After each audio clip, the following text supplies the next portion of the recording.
The second Ant-Man and the Wasp Quantumania trailer absolutely lit the internet on fire, and for good reason. Not only did we get a ton of new shots of Kang the Conqueror, played by Jonathan Majors, which, speaking of, Marvel actually gave us a little too much detail on. We'll talk about that a little more later on in the video, but for now, the main focus is, of course, MODOK. And don't you worry, because I'm pretty sure I know exactly how MODOK was made in the MCU. It does differ quite a bit from his comic origin, but after rewatching Ant-Man 1, I'm pretty sure I know exactly what's going on. And before we jump into all that, I gotta say, I'm pretty sure you're not subscribed to this channel, which means you're gonna be missing out on a ton of super high quality Marvel information. I mean, if that's fine by you, then hey, be my guest, but if it's not fine by you, make sure you drop a subscription down below, and let's hop into the video. So MODOK, who is MODOK? What is MODOK? Like, what's going on here? He looks like the villain from Spy Kids. Is he even a threat in the MCU? Well, MODOK's actually the smartest character in the MCU, or at least top 3. Definitely beating out Shuri and Iron Man. There's only a couple characters who can even really come close to him, and we'll save those for other videos, but for now, just know MODOK is effectively a supercomputer with an attitude. In the comics, he's actually a scientist who worked for an organization called AIM, and if AIM sounds familiar to you, that's actually probably because you watched Iron Man 3, where the main villain is a guy named Aldrich Killian. And Aldrich Killian is famous for a couple of things. Creepy looks and becoming a glow stick are chief among them, but I would argue the third most notable thing about Aldrich Killian is that he founded AIM in the MCU. Now Marvel, and I mean Marvel Comics and the MCU, has a lot of these quote-unquote bad guy organizations. It's really just bad guys with different logos and suits, so I don't think it's too much of a stretch for Marvel to swap one bad guy organization with another when creating the MCU origin of MODOK. But I've said MODOK a couple of times now, and I haven't even told you what it means, and that's also because I think they're gonna change it. But in the comics, it stands for Mechanized Organism Designed Only for Killing. I have a weird feeling that that is not gonna be his initial acronym. I could be totally wrong on that, but just the way that they're introducing everything, I kind of feel like that K is gonna stand for Kang, and we'll get to why a little bit later. So where does this bring us to now? Well, the Ant-Man Quantumania trailer showed us MODOK. We got to look at his mask and to look at his actual face. And yes, here's the kicker. It's actually Corey Stoll playing MODOK, who is the same guy who played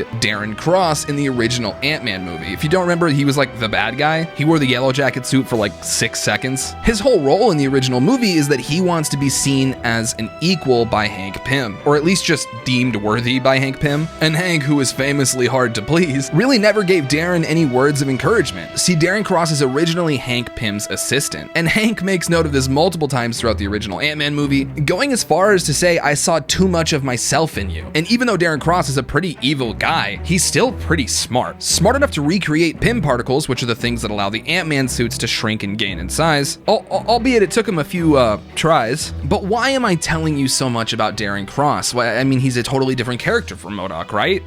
Here's the thing. No. I'm pretty sure the Corey Stoll that we see in the Ant-Man and the Wasp Quantumania trailer is Yellow Jacket. So in the climactic fight of the original Ant-Man movie, I'm sure a lot of us will remember it being on a toy train set. And the problem with that is that's all most fans remember. But on my rewatch, I noticed the way that both Darren Cross and his entire lab just disappear into thin air has got me seriously scratching my head about where exactly they went. See, in 2015, when we saw this originally, it just looked like he got vanished into the quantum realm for him to shrink for all eternity. Same with his lab. It kind of looked like the lab imploded, and then just because there was so many remade Pym particles in there that maybe it just shrunk on itself. And I think the idea for Yellow Jacket's death was that the regulator was damaged, his mask was messed up, and then boom, he's sent into the quantum realm, so he's done. We won't have to deal with him anymore. But the craziest thing I noticed on the rewatch is that when Ant-Man jumps in and breaks his suit, the entire suit is mostly intact except for one eye on the mask. And throughout this entire first Ant-Man movie, they are making a big point to showcase the fact that you need the mask on to shrink down properly. And now if we go back and look at MODOK, we might have a genuine reason for this huge head, tiny body. Not only does the eyepiece on the Yellow Jacket suit pop out pretty dramatically, he also clearly is screaming as he goes into the quantum realm, so he's not dead.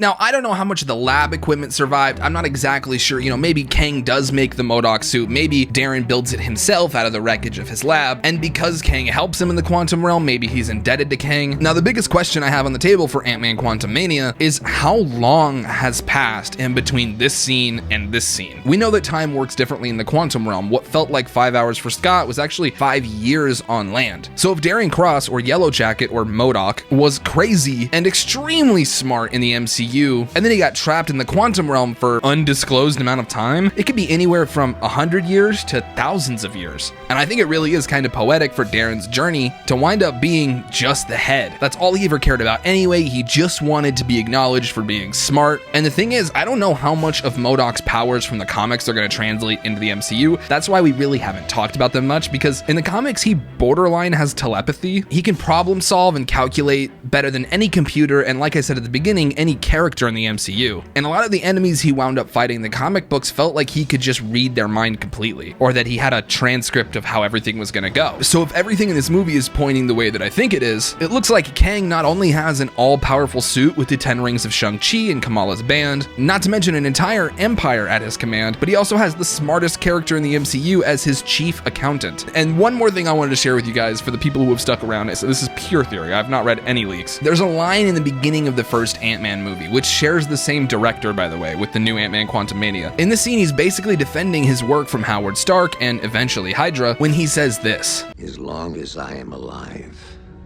nobody will ever get that formula." And I don't know why, but as I was watching that scene, it just reminded me of this line from the new Quantumania trailer. You may not want her to watch this. What if he's talking to Hank and the person he's saying you might not want them to watch this is either Hope or Janet? Because I think a lot of people are convinced that Ant-Man is going to die in this movie, but which Ant-Man? I'm beginning to think they might just put Paul Rudd in time prison, kill Janet and Hank, giving the Wasp something to really fight for and step up for in a future movie. And then obviously if Scott is stuck in the quantum realm, that's going to give Cassie, or Stinger, her own motivation for becoming a fully fledged hero after leaving the quantum realm. And now I really do hope this movie has not spoiled itself in its entirety. I hope everything we've seen is really just from the first half hour or 45 minutes. I'm really hoping quite early on in the movie they get sucked down there. We get one or two wow, the quantum realm is beautiful shots. We meet Kang, we meet Krylar, and then it's off to the quest. Because the idea that this whole movie might actually take place in the quantum realm or at Chronopolis, which would mean Kang would have a similar role to He Who Remains in Loki, where he's basically just making a lot of veiled threats and not actually doing much. So I really hope at some point we get to see this Kang, but in full action, I guess. Anyway, I hope you guys enjoyed learning about MODOK, and please subscribe to Got Culture if you haven't already. All right, peace.